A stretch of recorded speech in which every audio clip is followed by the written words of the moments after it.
Salve, amada igreja, em gloriosa paz do nosso Senhor Salvador Jesus Cristo. Eu gostaria que nessa tarde você estivesse, nós vamos estar falando sobre a obra missionária nos dias atuais. E para nós introduzirmos, eu gostaria de olhar com você como texto base, Atos 1:8. E para nossa introdução, eu gostaria de dizer para você que a maior responsabilidade de todo cristão não é outra, senão de fazer discípulo de todas as nações. Isso é comissionado por Jesus nos 4 evangelhos, Mateus 28, 18, 20, Marcos 16, 15. A igreja primitiva foi ela iniciou essa obra missionária e eles tinham uma função, propagar o evangelho por todo mundo conhecido, e a igreja moderna, com muito mais recursos sofisticados e amplos, tem feito muito menos do que aqueles irmãos dos primeiros séculos fizeram, quantitativamente e qualitativamente.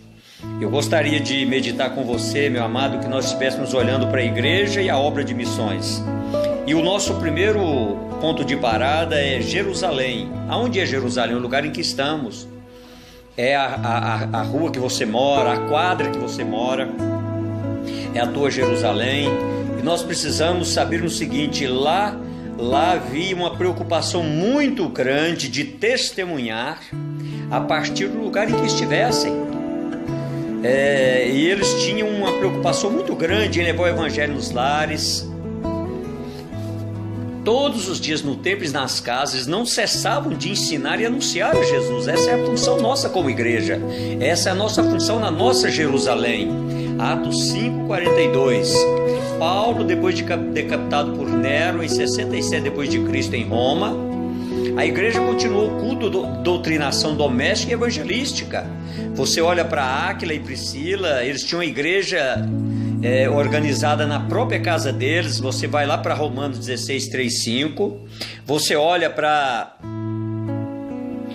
Ninfa, ela também com uma igreja em casa. Então havia uma preocupação, não havia aquela suntuosidade que nós vemos hoje, aquela preocupação de ficar trocando cerâmica de igreja, ficar trocando cortina de igreja. Havia simplesmente um grande desejo de propagar o evangelho. Filemon, na carta de Filemon, Paulo sauda a igreja que se reunia em sua casa. Filemon 2, o campo missionário de todo cristão deve começar em sua própria casa, no seu lar, com a sua família. Num segundo momento, nós olhamos para a Judéia e os que estão perto de nós. Nós podemos olhar agora num contexto de bairro. A Judéia é dentro da nossa realidade eclesiástica e pode representar nossos parentes e amigos, as pessoas que fazem parte agora de algumas quadras do nosso bairro como um todo. E nós sabemos que a tarefa não é fácil de apresentar o evangelho, mas nós precisamos saber que nós precisamos alcançar, primeiro, aqueles que estão à nossa volta, parentes, amigos, o nosso bairro. Nós precisamos evangelizar, pedir ao Senhor que nos dê sabedoria para ministrarmos no coração de pessoas, Tiago 1:5, e para abrir os olhos do entendimento da realidade e da graça.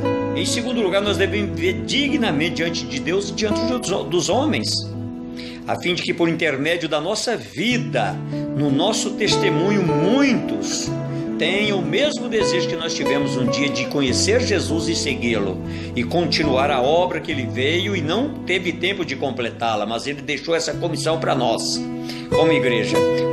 Um terceiro momento, a igreja de Samaria e os desprezados. Samaria, no contexto eclesial, meu amado, nós podemos olhar para aqueles irmãos que fazem parte de religiões e seitas contrárias à fé cristã, aqueles que ainda não encontraram, aqueles que ainda precisam de um encontro genuíno com Jesus. E nós vamos olhar, meu amado, nós vamos tratar aquelas pessoas não como inimigas, mas fazendo eles compreenderem e verem que Jesus veio e pagou o preço por todos. Ele não fez discriminação, cor de raça, cor de religião. Ele veio para salvar.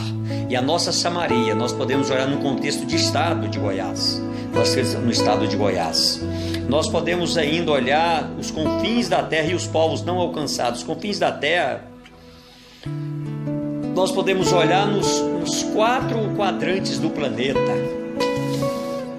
Nós precisamos olhar o raio de atuação dos discípulos de Jesus na heróica e audaciosa missão de pregar o Evangelho a todos os habitantes da terra. Hoje, naquele tempo, muita dificuldade, hoje tanta facilidade de locomoção, e nós temos feito tão pouco, nós temos perdido isso de vista, nós não temos preocupado em anunciar as boas novas de salvação, nem ir até onde Jesus ainda não fora pregado, Atos 1:8. E o segundo ponto, a chamada e o preparo para missões. Jesus, ele contava com os discípulos, que eram seus fiéis seguidores, colaboradores com ele. Ele escolheu 12 para confiar uma missão especial. O Senhor dá a cada um de nós habilidades e tarefas específicas. Nós vamos olhar primeiro para o preparo para a obra. O primeiro preparo é ser bom, cheio do Espírito Santo e de fé. É a condição que nós olhamos lá para a instituição dos diáconos, lá em Atos 6. Quando nós vemos a instituição dos diáconos, nós vemos Filipe, homem cheio do Espírito Santo, diferenciado entre aqueles 7 diáconos, ele e Estevão, o primeiro herói, o primeiro homem que entregou a vida por amor do Evangelho. E nós precisamos olhar, meu amado, para o apóstolo Paulo ainda, o apóstolo dos gentios, as características intelectuais, emocionais e religiosas de Paulo, levaram ele a ter um extremo sucesso na obra missionária por um cristão. Ele fora educado no caminho, aos pés de Gamaliel, um grande erudito, um rabino erudito, sapientíssimo na época, no primeiro século. Você vai ver isso em Atos 22:3. Missões e o processo de aculturação. Integrar-se ao grupo. Nós precisamos olhar, meu amado, nós precisamos olhar a exemplo de Cristo. Ele necessita assimilar as verdadeiras necessidades dos pecadores, morar onde eles moram em um intenso processo de aculturação. João 1,14, nós precisamos levar, expandir, falar do amor de Jesus, falar que ele veio para salvar. Chamados para uma missão especial. Você olha para Jeremias e Paulo, escolhidos pelo Senhor para anunciar a sua mensagem ao seu povo. Foram conhecidos por eles antes mesmo de serem gerados no ventre de suas mães. O Senhor para Jeremias 5, olha, antes você no ventre, eu te chamei, eu te conheci, te constituí profeta das nações. O apóstolo Paulo, Gálatas 1,5 também, ele fora gerado para essa missão. E a primeira função para um verdadeiro missionário ainda, meu querido, você vai olhar obediência e amor, as forças motivadoras de missões. O cumprimento do ID de Jesus reflete, primeiro, amor aos perdidos. Reconciliar-se. Segundo, reconciliar-se com Ele, reconciliar-se com Jesus. Romanos 3,5. Todos pecaram e todos carecem da glória de Deus. Compadecer-se, ter compaixão, ser constrangido pelo amor que queima no nosso coração, daqueles que ainda não conhecem o caminho, a verdade e a vida. A necessidade de investimento em missões. Segundo dados fornecidos pelo projeto Angola, Assembleia de Deus Belém 2013, todos os dias aproximadamente 85 pessoas morrem no mundo inteiro sem conhecer a Cristo.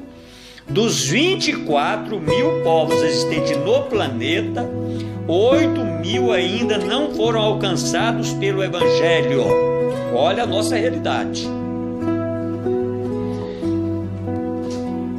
Das 6.000 e 9.000 línguas faladas, há cerca de 4.000 ainda não possuem uma única tradução do texto bíblico. A despeito disto, a média de investimento... É mais preocupante ainda isso aqui que eu vou dizer agora. Presta atenção, querido. Comece a se preocupar com isso. A despeito disto, a média de investimento dos crentes brasileiros em missões é de R$ 1,30 ao ano. Cerca de 10 centavos ao mês. O missionário escocês David Livingstone disse certa vez que Deus teve apenas um filho e fez dele um missionário. Enviar é a palavra.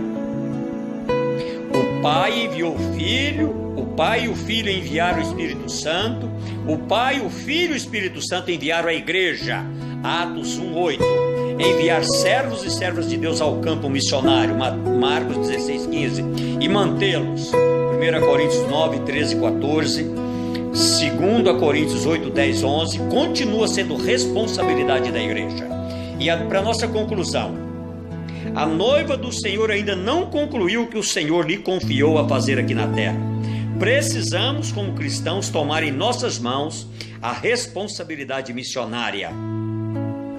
O método não importa. O que importa é que o Evangelho seja proclamado para a salvação de muitos. Filipenses 1:18a. Nós precisamos saber a urgência da hora. Jesus está voltando. E o que nós temos feito?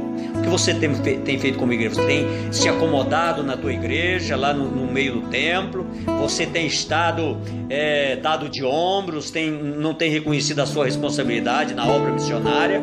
Você tem investido o que na obra missionária? Você tem investido tempo, oração? Você tem investido financeiramente? Você tem ido a quem precisa?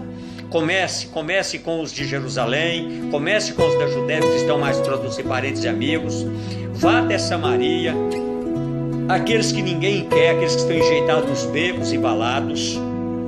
Olhe para os confins da terra, e se preocupe, que o Evangelho precisa ser pregado.